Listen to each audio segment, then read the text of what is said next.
Okay, देखिए question, अब थोड़ा सा हम ब्रेक ले रहे हैं। क्वेश्चन पूछा जा सकता है, आईआरआर फिर क्लियर कर लो।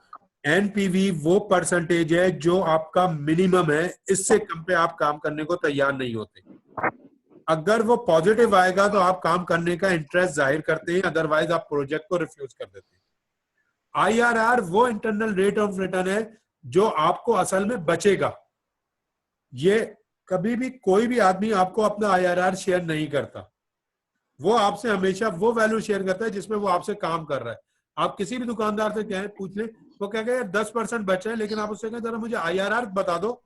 आईआरआर वो कोई भी आप कभी भी, क्योंकि वो इसका इंटरनल रेट ऑफ रिटर्न है, उसको असल में बच कितना रहा है ये उसी को पता है। और वो बचत कैसे है कि जब ये जीरो, आईआरआर के लिए रूल याद रखिएगा कि यहाँ पे वैल्यू जीरो होनी चाहिए, एनपीवी जीरो होना चाहिए। अगर एनपीवी जीरो हो रहा है तो आईआरआर है, अदरवाइज आईआरआर नहीं है। हमें इंशाल्लाह आज ही रिकॉर्डिंग अभी हाथ के हाथ शेयर कर दूंगा, गूगल क्लासरूम में भी और उस पे भी। अच्छा, कंप्यूटराइज पॉइंट ऑफ व्यू से सर रहा था क्योंकि ये तो मैनुअल है।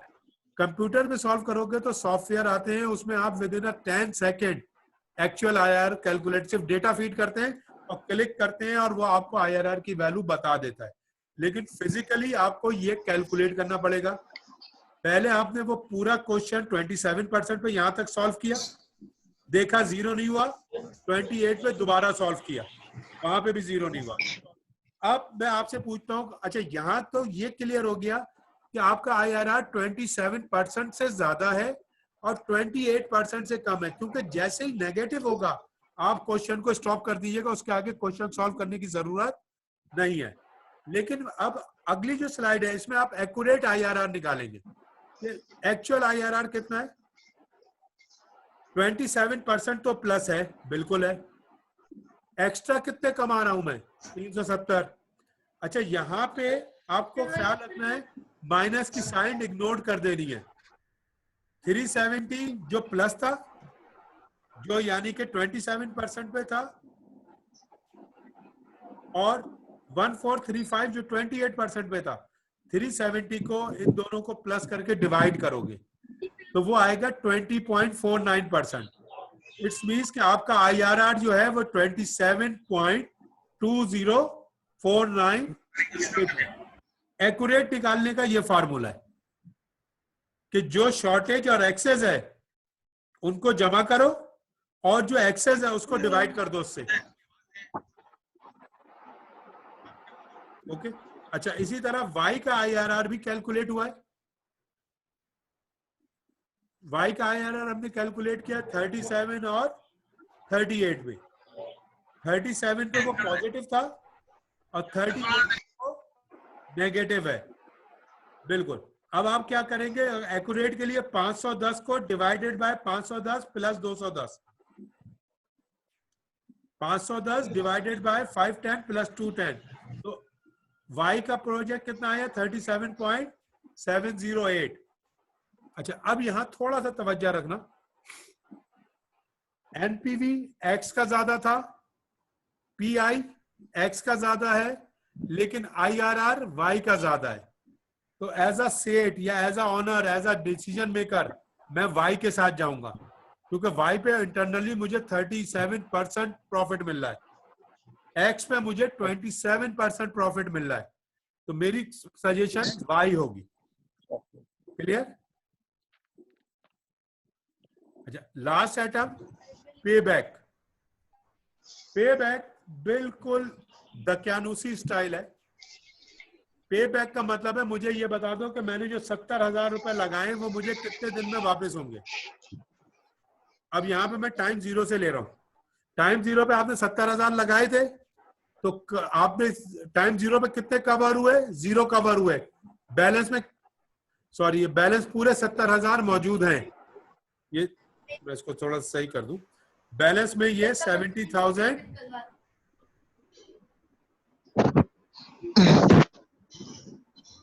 थोड़ा सा मैं स्क्रीन,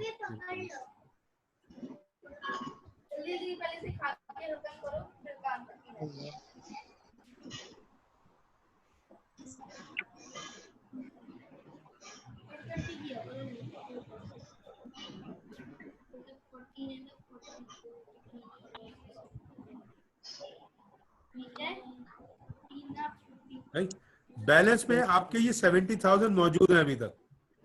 पहले साल आपने 10,000 रुपए कमाए तो आपने कितनी कवरिंग कर ली? 10,000। बैलेंस में अभी भी कितने मौजूद हैं? -60। इसके साथ भी साइन लगा दूं माइनस का ताकि ये कंफ्यूजन। सही। पहले जब मैंने शुरू किया था तो मेरी जेब से 70,000 रुपए लगे हुए थे। एक साल बाद मैंने 10,000 रुपए कमाए तो मेरे पास आ गए। एक साल बाद मैंने 10,000 कमाए तो मैंने कवर कितने कर लिए अपने 70 में से 10। बैलेंस अभी भी कितना बाकी है? 60। दूसरे साल मैंने कितने कमाए? 20। तो मेरी कवरिंग कितने की हो गई? थोड़ा सा इसको सही कर दूं पहले। 30 और बैलेंस में बचे 40। चौथे साल मैंने 30 कमाए तो मेरी कवरिंग कितनी हो गई? 60। बैलेंस में कितने बचे? -10। पांचवें साल मैंने कितने कमाए? 45। तो मेरी कवरिंग पूरी हो गई 70। यहाँ बैलेंस में कितने बचे? +35। पे बैक में याद रखिएगा, जैसे ही आपका बैलेंस पॉजिटिव होगा आपका पे बैक स्टॉप हो जाएगा। तो इट्स मींस पे बैक आपके कितने साल पूरे कर गया? 1 साल, 2 साल और 3 साल। चौथे साल आपने पॉजिटिव हो गए, बैलेंस कवर हो गया। भाई तो चौथे साल जब आप पॉजिटिव होंगे तो ये वैल्यू थोड़ी सी चेंज होगी। जब वो 3 साल पे है ना, कितनी थी? 35 और 45। 35,000 डिवाइडेड बाय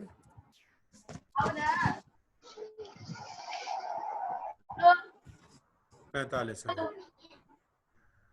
2 मिनट तो सही कर दूं। Sorry sir. हाँ सर थोड़ा एक इसमें मिस्टेक हो गई है मुझसे। फार्मूला तुम्हारे यहाँ लिखते में 10,000 डिवाइडेड, यहाँ आ जाएगा पूरा 3 इयर्स, यहाँ पे आएगा 0.222 ऐसे ही कुछ आ रहा होगा। एक सेकंड में मैं फार्मूला सही कर दूं फिर मैं समझा देता हूँ। जी जी सर। कैलकुलेशन बहुत। हाँ मैं कल एक सेकंड अभी समझा देता हूँ। थोड़ा सा मुझे इसको सही कर, ये अच्छा हुआ क्योंकि आज स्लाइड बनाना बड़ा मुश्किल होता है यार। इसके ऊपर कंप्यूटर वो हो ना, व्हाइट बोर्ड पे लिख रहा हूँ 0.22।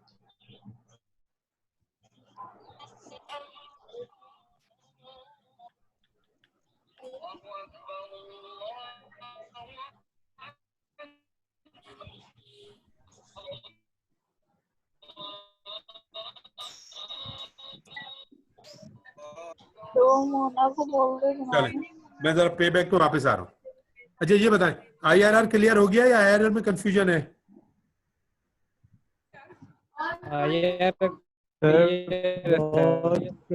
क्लास हो रही है 5:30। कंफ्यूजन है सर थोड़ी सी। सर बहुत कंफ्यूजन मैं है। 2 मिनट म्यूट कर रहा हूँ। नहीं समझ आ रहा। IRR से मैं वापस रिपीट हो रहा हूँ थोड़ा सर बहुत ज्यादा है। ओके डन, कोई इशू नहीं। इससे पहले भी, IR से पहले भी NPV में भी है।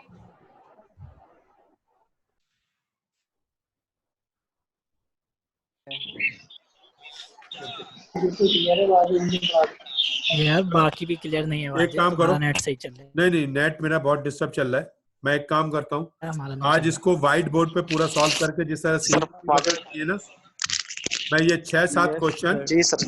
व्हाइट बोर्ड पे सॉल्व करके क्लासरूम में भी शेयर कर लूंगा और यूट्यूब पे भी शेयर कर दूंगा। लेकिन यस सर। बुनियादी यस फर्क सर, ये सही है। ठीक है सर। हाँ वो नहीं, ताकि तुम उसको देख के सॉल्व कर सको। भाई NPV और IRR का फर्क है। फिक्स करा देंगे। NPV जो है उसकी परसेंटेज क्वेश्चन में गिवन होगी। ये वो परसेंटेज है जिसपे आप मिनिमम काम करने को तैयार होते हैं।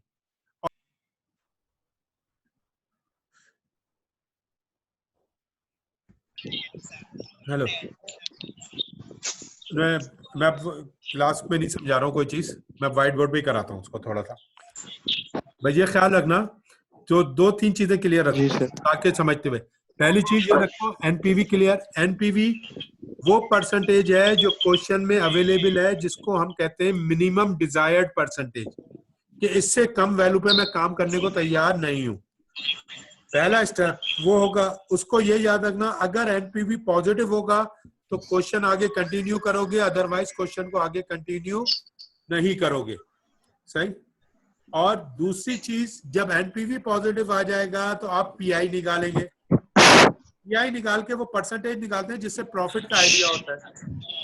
और तीसरी चीज जो निकालेंगे वो आईआरआर निकालेंगे। आईआरआर और एनपीवी सेम फार्मूले से निकलेगी, लेकिन IRR internal rate of return में आप अपनी मर्जी से परसेंटेज लेंगे कि आपका एनपीवी 0 आना चाहिए। एनपीवी 0। अभी जब आपने एनपीवी निकाला था, हाँ बोलो मुझे।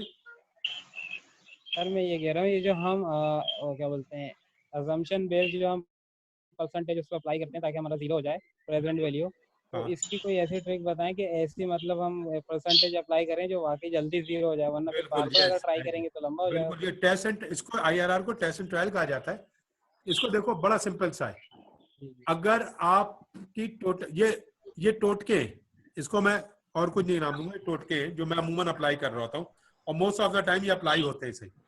अगर आपने 10% पे लगाया है और आधी वैल्यू आ गई है, एक्सेस में आधी वैल्यू है, तो आप 20 से ऊपर पे कहीं चले जाए फौरन। आपने 10 पे अप्लाई किया था और वैल्यू अभी भी आधी से ज्यादा बच रही है या आधी के करीब बच रही है, तो आप 10 से ऊपर 20, 25 पे लेके चले जाए। तो आप ये डेफिनेटली आपको 2-3 बार टेस्ट एंड ट्रायल करना पड़ेगा। मैंने तो क्योंकि टेस्ट एंड ट्रायल कर लिया था। सर आप ये कह रहे हैं, हाँ, यानी कि सर आप कह रहे हैं अगर 50% फ्लक्चुएशन है तो आप अपना रेट जो है ना 200% फ्लक्चुएट कर दो। बिल्कुल बिल्कुल, वो इक्वल हो जाए। ये शॉर्टेस्ट मेथड है। ये एक तरीके से टोटका है, जरूरी नहीं है। अच्छा ख्याल रखना, ये क्यों जरूरी नहीं है? क्योंकि अगर कैश फ्लो की बहुत ही फिक्स नहीं है ये। हाँ, ये फिक्स, ये नॉर्मली मैं जो अप्लाई करता हूँ अपनी प्रैक्टिस में, कि अगर डिफरेंस मुझे दिखता है कि 50% से ज्यादा है तो मैं परसेंटेज को 100% ऊपर ले आता हूँ, फिर देखता हूँ कितना आया, फिर उसके हिसाब से 2%, 4% आगे पीछे कर रहा होता हूँ। तो ये उसी पॉइंट से लेना। तो आईआरआर में आपको टेस्ट एंड ट्रायल बाद का 2 से 3 बार करना पड़ता है, फिर उसके बाद आप जाके उसके करीब आते हैं। पे बैक सबसे कॉमन मेथड है जो नॉर्मली तौर पे हमारे यहाँ अप्लाई होता है। सबसे पहले मैं भी अगर सेट हूं, मैं सबसे पहले पूछूंगा मेरा पैसा कितने दिन में वापस आएगा। मैं अगर आपको आज 1 लाख देता हूं, मुझे कितने अरसे में वापस होगा? पे बैक उससे कैलकुलेट होता है। पे बैक का रूल यह है कि जो आपने 0 पे पेमेंट की है उसमें से हर साल का कैश फ्लो माइनस करते रहें।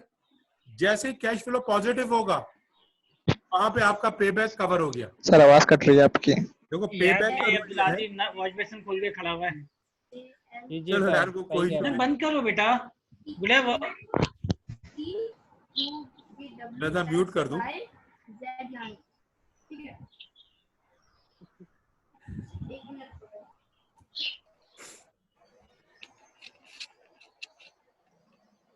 ओके, म्यूट हो गए। ये ख्याल रखिएगा, पे बैक का रूल ये है, आईआरआर परसेंटेज में निकलता है और पे बैक ईयर में निकलता है। दोनों का वैल्यू, दोनों का आंसर सेम होता है। आईआरआर भी 0 करता है प्रॉफिट को, पे बैक भी 0 करता है आपकी इन्वेस्टमेंट को। लेकिन जब मैं पे बैक में बात करूंगा, इसका मतलब है मैं ईयर्स मांग रहा हूं आपसे, और मैं आपसे उसी का आईआरआर मांगूंगा तो उसका मतलब है मैं परसेंटेज मांग रहा हूं कि कितने % मैं निकालूं कि मेरे ये प्रॉफिट 0 हो जाए। तो टेक्निकली ये याद रखना, पे बैक और आईआरआर 2 सेम चीजें हैं।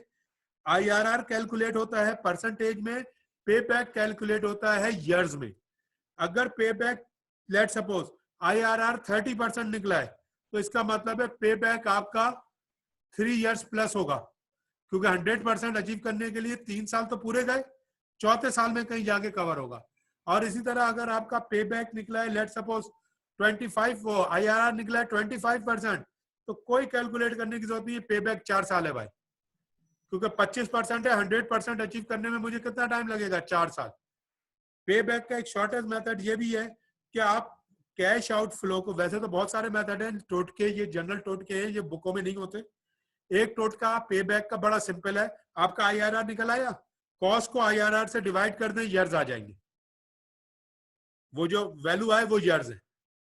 ये एक और टोटका है इसका। तो मैं कोशिश ये करूंगा कि अभी मैं व्हाइट बोर्ड पे एक क्वेश्चन ये पूरा सॉल्व करूं और इसके छोटे छोटे टोटके भी आप लोगों के साथ शेयर कर लूं, तो जिससे आप नियरेस्ट ऑप्शन पे चले आएंगे। पे बैक का मतलब है कि आपका पैसा कितने अरसे में वापस आएगा। IRR का भी यही मतलब है कि कितने परसेंटेज निकालूं कि मेरा पैसा 0 हो जाए। दोनों सेम है। IRR प्रॉफिट में निकालेगा, परसेंटेज में निकालेगा, पे बैक ईयर्स में निकालेगा। ओके, आज की क्लास हम यहाँ ऑफ कर रहे हैं क्योंकि बहुत डिस्टर्बेंस के साथ है। तो मैं कोशिश करूंगा कि आज व्हाइट बोर्ड के साथ ये क्लास लॉक कर दूं। और आज के जो 2 लेक्चर्स हैं ये मैं अभी तुम्हारे ग्रुप में भी मूव कर देता हूँ। अनम्यूट कर रहा हूँ। कोई स्टिल कंफ्यूजन है तो डिस्कस कर लेते हैं कि कोई चीज पूछने वाली है। जो अल्लाह हाफिज करना चाहे वो अल्लाह हाफिज बता दें क्या करना है। Yes, any question? सर ये 27% कैसे निकली उठाया था आपने? वो तो हमने व्हाट्सएप आया तुम्हारा। देखो वो वहां पे हमने उठाया था टेस्ट एंड ट्रायल करके। अब लेट्स सपोज 27 आ गया, सही। कॉस्ट 70,000 है। 70,000 को 27% से डिवाइड करो, क्या वैल्यू आ रही है? मैं भी कर रहा हूँ, तुम भी करो।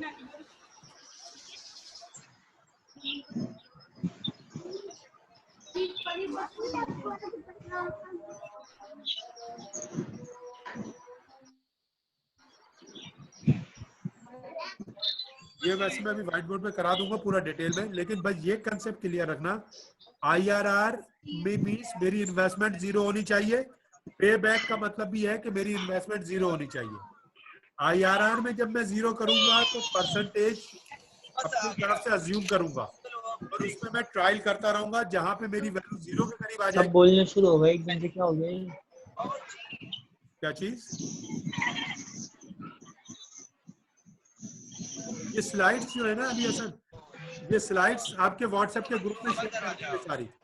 क्वेश्चन नंबर 8 तक की सॉल्यूशन कर दी है, लेकिन अब मैं बाकी क्वेश्चन व्हाइट बोर्ड पे करूंगा और बल्कि ये भी व्हाइट बोर्ड पे कर दूंगा ताकि आप लोगों को क्लियर रहे कि स्टेप बाय स्टेप सॉल्व करना कैसे। सही, इंशाल्लाह आज ईशा की नमाज के बाद, तरावी तो नहीं हो पा रही है हमारी तरफ, ईशा की नमाज के बाद मैं इसको अपलोड करता हूँ। ओके, क्लास ऑफ है। Okay sir. Okay, take care. Thank you, sir, so much. Thank you sir.